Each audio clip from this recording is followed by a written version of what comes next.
cowgirl. So essentially we've all been setting our suspension up in the missionary position. So I'm basically going to show you how to do it backwards, very quick, very dirty, and very advanced. So I'm going to be using the Tygon as a demonstration for the first part of the video, and then I'm going to move on to grip 2 and grip X damper. So the reason I'm using the Tygon is because it's one of the most challenging pieces of suspension ever made. Cane Creek made some questionable design choices without having clicks on the high-speed compression adjuster. The Tygon also has an air and coil spring, making setup extremely difficult. So here's a quick tech tip before I start on step 1. In case your rebound adjuster markings have washed off, we need to get a scale, move it to the far end of the adjuster, and push it down on the scale. With the rebound in the fully fast setting, it should be the lightest pressure. Repeat this step for the compression adjuster if it's washed off. Here's a quick warning before I start on the reverse cowgirl. So this is much easier on an air shock because we can remove and add air easily. It's a little bit more difficult on coil shocks. So I'm going to give you a couple examples of what can happen after you complete this setup. You may need to under or over spring. In the case of any EXT product and the Cane Creek Tygon, I had to go down 20 pounds in spring pressure. With the DVO Jade X Prime and the Fox DHX2, I had to go up 20 pounds in spring pressure because the shocks became too linear.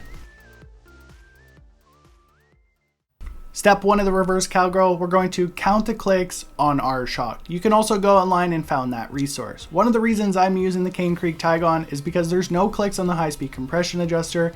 It has about 190 degrees of adjustment for the high-speed compression. I know this is really going to help out my Cane Creek buddies out there who have these shocks because they're nearly impossible to set up.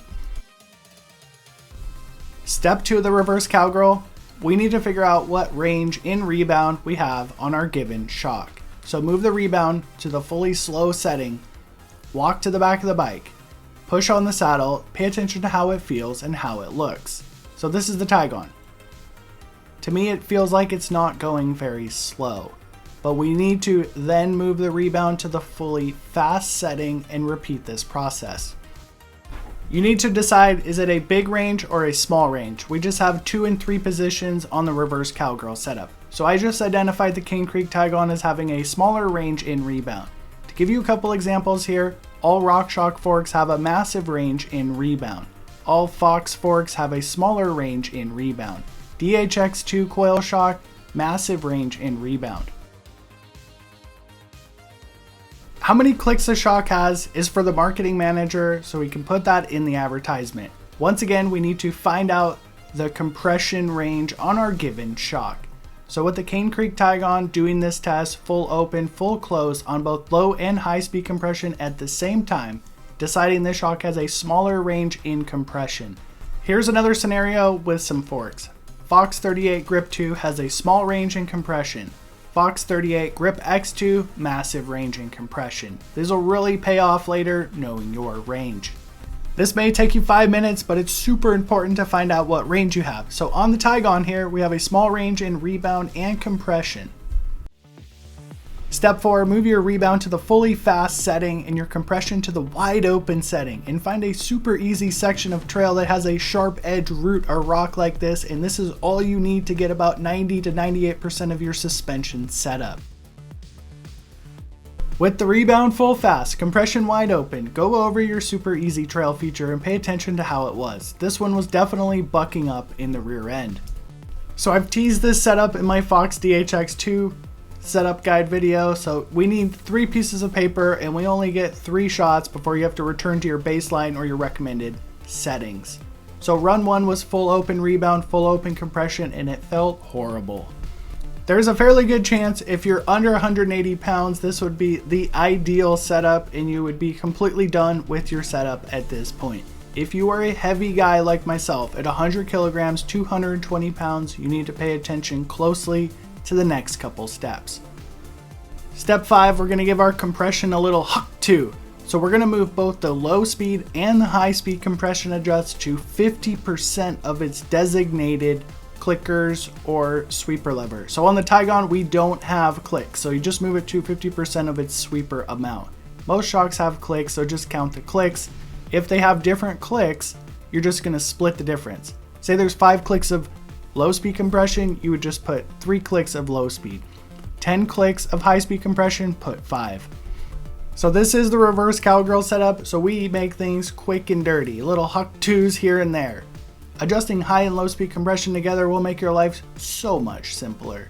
So during our card game here, rule of thirds, we wrote down for run 2, middle compression, and fastest rebound. Do not touch the rebound.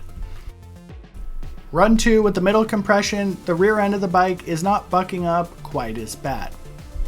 Think about the clickers like drilling for oil. You're looking for the oil, so what you do is you make 3 drill holes and you find the one that feels the best. By moving these massive sweeps in compression, we're basically going to find what we are. Are we an off, middle, or full-on compression guy? Continuing on with the rebound in the full fast setting, if it felt a little bit bucky on run 2, move the compression, both the compression adjusters to the fully locked out setting and go over your trail feature. The bike was completely in control with a full locked on compression and full fast rebound. So I'm at 98% of the Cane Creek Tygon setup with full on compression, full fast rebound. This can become a little bit more difficult on RockShox products because we have a bigger rebound range. So when the compression's locked off, full fast rebound, and it feels too bucky, you're gonna then move the rebound adjuster 1 click at a time, slower till it feels like it's in control, but do not move the compression from full locked off position. So here's the theory behind reverse cowgirl that actually works. This is the main piston in a shock. It's the most high friction item. It has a lot of friction. If you can leave this as open as possible and then use the compression as your rebound control, you will have much better performance. To put this into a car perspective, the master cylinder is the rebound is the master, and the slave is the compression. So the only thing the compression does is serve the rebound. This is my bike, full fast rebound. Rear wheel is completely in control because I'm using the compression. The best way to double check your setup is to find a G out. Something like this, it kind of dips down in the trail. So if it basically the wheel bounces off the ground, it's wrong. But look at my bike, completely stuck to the ground. So find a G out to double check. So you were either a middle rebound or you're a full fast rebound. So 2 positions on rebound, 3 positions on compression. Compression is off, middle, and full locked on. And there's no such thing as high and low speed compression if you want to get the simple, advanced, reverse cowgirl setup.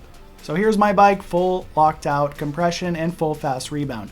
The best that shock has ever felt. The reverse cowgirl works excellent on forks. So I'm riding a Grip 2. So it has a small range in rebound and a small range in compression. So my settings are basically full fast rebound, full locked on compression like the Tygon. When I ran the Grip X damper, it has a small range in rebound but a big range in compression. So I was full fast rebound and middle compression because of the bigger range.